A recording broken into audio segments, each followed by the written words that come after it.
And so looking at this, Penn State is 6th in red zone success rate, and we are very balanced. We score 19 red zone rushing TDs, and we've scored 18 red zone passing TDs.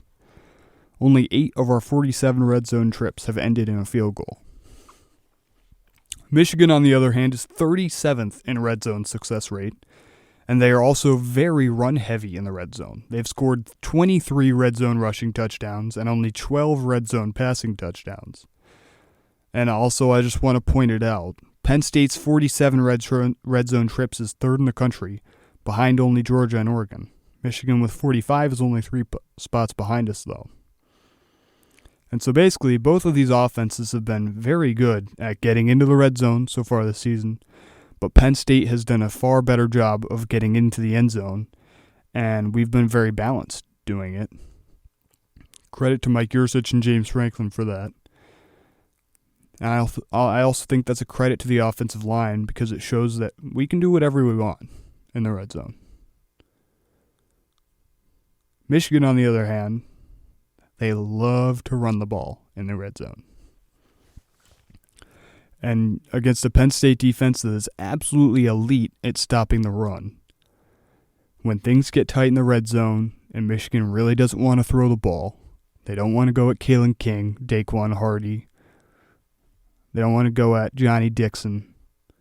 But some people might look at Blake Corum and say, wow, he leads college football with 16 rushing touchdowns. He must be really good. I will tell you, Blake Corum is very good. But he only has 649 yards this season on a 5.2 average. That's not blowing me away.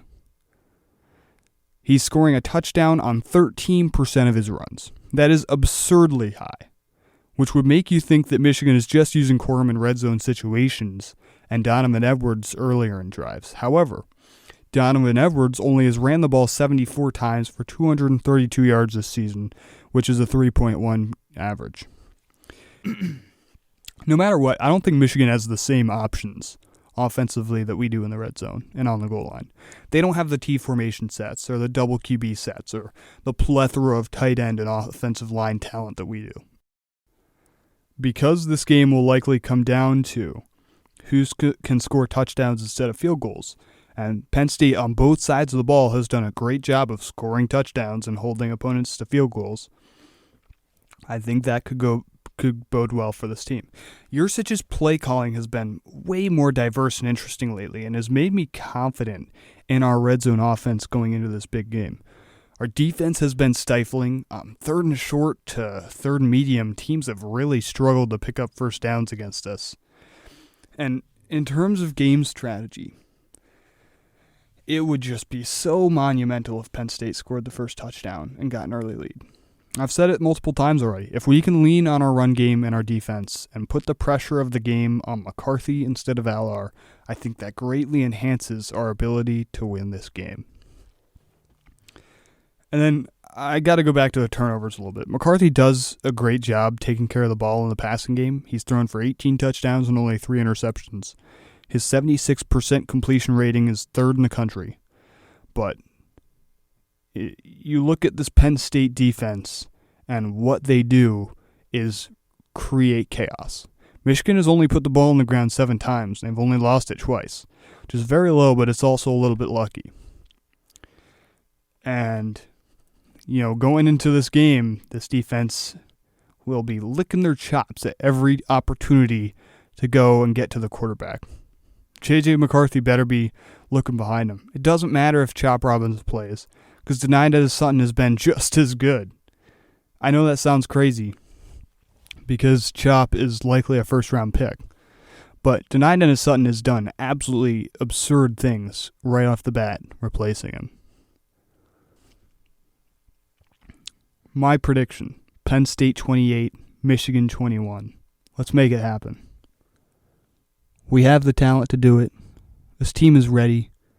The stadium's going to be rocking. This is what you've been waiting for years, Penn State fans. You went into that Ohio State game, you didn't really know what to expect because it was Allar's first huge test. It was on the road. Ohio State was possibly better than they'd been playing at that moment.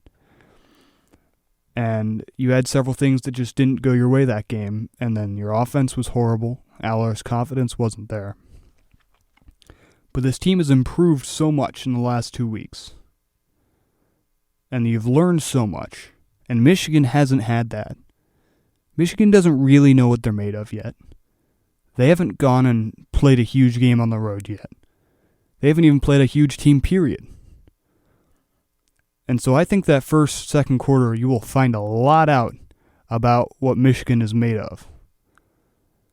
And it might just be that Penn State's the better team.